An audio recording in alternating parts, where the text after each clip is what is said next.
Hello students, welcome to my channel Bhagat biology classes. जहां पे आपको लाइफ साइंस के रिगार्डिंग बहुत सारे इंटरेस्टिंग वीडियोस देखने के लिए मिलेंगे।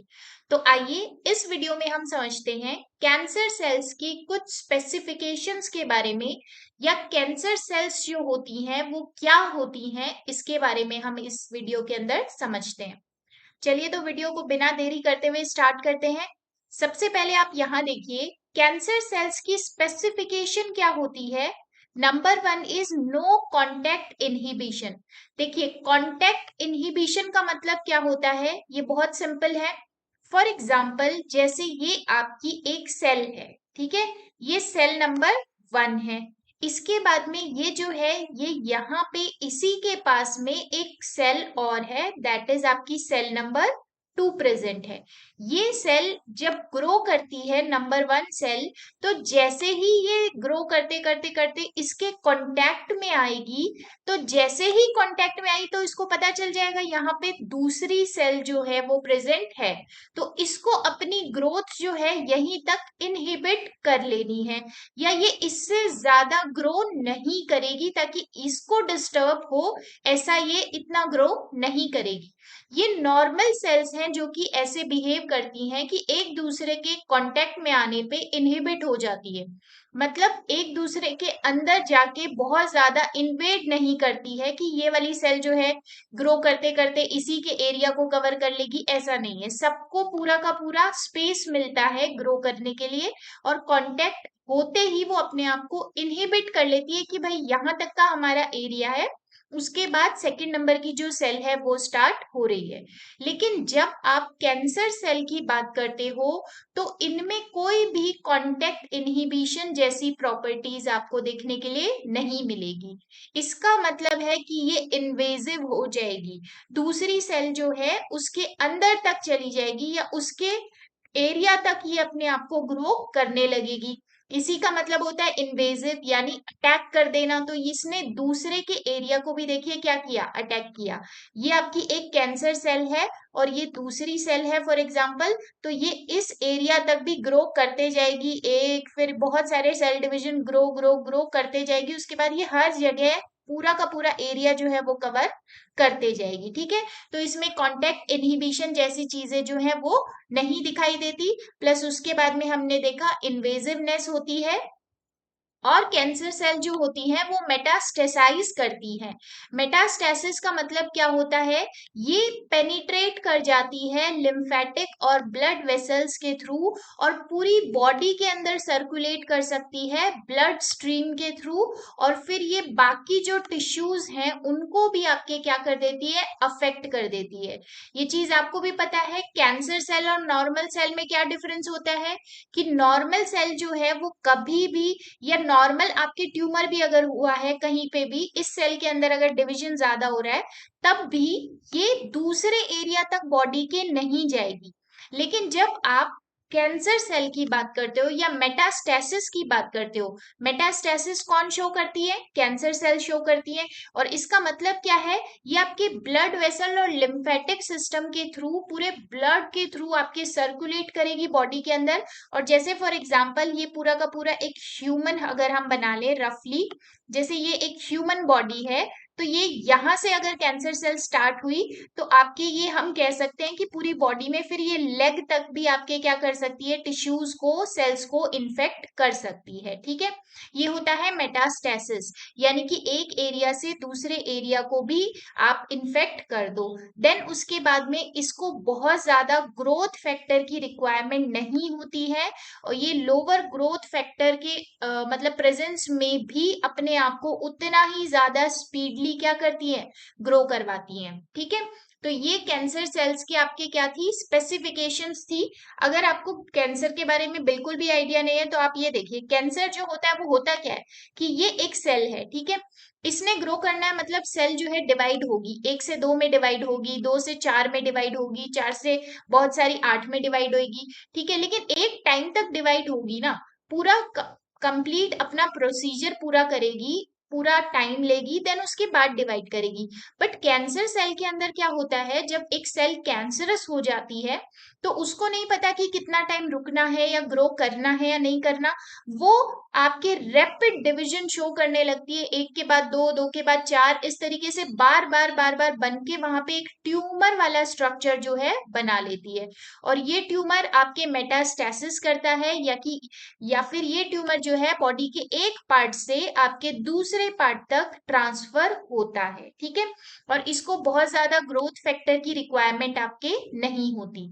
अब हम कुछ बात करते हैं हॉलमार्क्स ऑफ कैंसर, या कि कैंसर जो है उसके दो स्पेसिफिक सिग्नल जो है बॉडी, वो उस क्या होते हैं, बॉडी के अंदर जो दो स्पेसिफिक सिग्नल होते हैं वो क्या होते हैं। देखिए, सबसे पहले हमने बात की कैंसर के अंदर क्या होता है, सेल डिवीजन बहुत ज्यादा होता है, ठीक है। तो सेल की ग्रोथ जो है वो कम हो रही है, जल्दी हो रही है, बहुत ही ज्यादा फास्ट हो रही है। अच्छा, ग्रोथ अगर फास्ट हो रही है, कोई एक सेल है, फॉर एग्जांपल ये आपकी सेल है, इसके अंदर ग्रोथ फास्ट हो रही है, तो क्या इसको एनर्जी की रिक्वायरमेंट ज्यादा होगी? ऑब्वियसली होगी। तो इसलिए इसको एटीपी और ग्लूकोज की रिक्वायरमेंट ज्यादा होगी। एटीपी एनर्जी करेंसी होती है, और ग्लूकोज और ऑक्सीजन को मिला के ही एटीपी जो है वो कौन बनाता है, आपके सेल बनाती है। तो इसको ज्यादा एटीपी यानी एनर्जी की रिक्वायरमेंट होगी। अच्छा, एनर्जी की रिक्वायरमेंट ज्यादा है, ग्लूकोज चाहिए, आपके ऑक्सीजन भी चाहिए, तो ये प्रोवाइड कौन कराता है आपको? ये आपको प्रोवाइड कराता है ब्लड वेसल्स, ठीक है।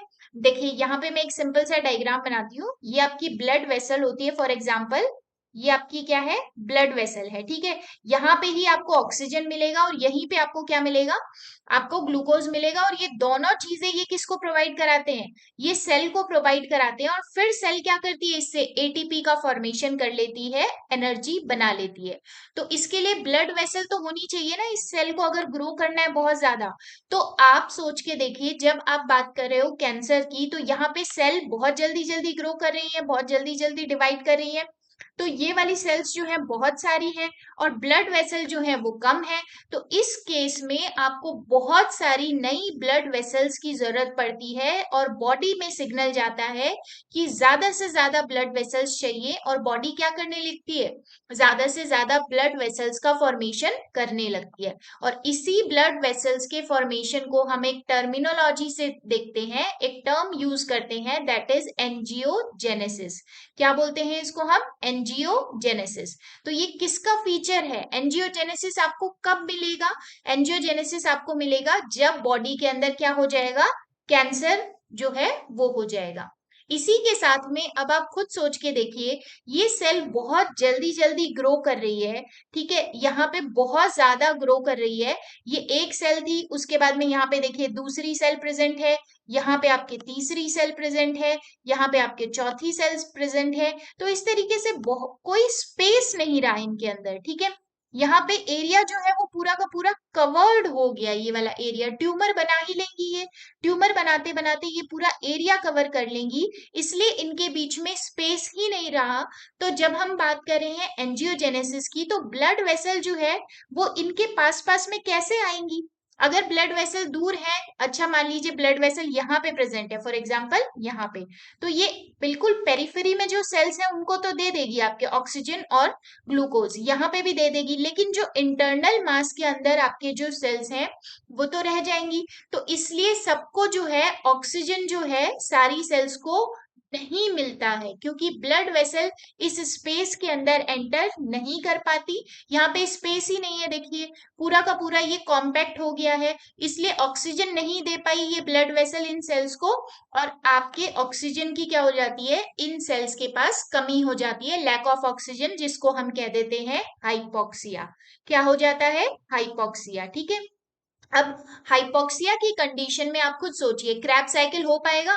क्रैब साइकिल नहीं हो पाएगा। क्रैब साइकिल कहाँ होता है, माइटोकॉन्ड्रिया के अंदर होता है, और माइटोकॉन्ड्रिया के अंदर भी आपके ग्लूकोज प्लस ऑक्सीजन, कौन कौन, आपके ग्लूकोज प्लस ऑक्सीजन जो होगी, O2 जो होगी, ये कौन प्रोवाइड करके जाएगा माइटोकॉन्ड्रिया को, ये आपके ब्लड वेसल प्रोवाइड के जाएगी। और इन दोनों को मिक्स करके, या इन दोनों का पूरा प्रोसीजर क्रैब साइकिल फॉलो करके माइटोकॉन्ड्रिया क्या बना लेगा, ग्लूकोज और ऑक्सीजन से एटीपी का फॉर्मेशन कर लेता है। लेकिन जब हम यहाँ पे इस केस में बात कर रहे हैं कि ऑक्सीजन ही नहीं आई है, ऑक्सीजन ही कम है, तो फिर क्या ये प्रोसेस हो पाएगा? ये प्रोसेस नहीं हो पाएगा।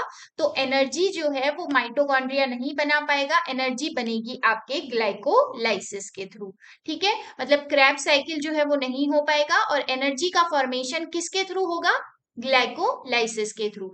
तो ये दो स्पेसिफिकेशन थे। सबसे पहले तो ये आपके कैंसर सेल के कुछ स्पेसिफिकेशन थे कि कांटेक्ट इनहिबिशन नहीं मिलता इनमें, इन्वेजिवनेस होती है, मेटास्टेसाइज करती हैं और ग्रोथ फैक्टर की उतनी ज्यादा रिक्वायरमेंट इनको नहीं होगी। यहाँ आप डायग्राम में भी देख सकते हैं ये किस सेल जो है वो कैंसर सेल में कन्वर्ट हो रही है। देन इसके बाद में हमने देखा hallmark of cancer, angiogenesis and hypoxia.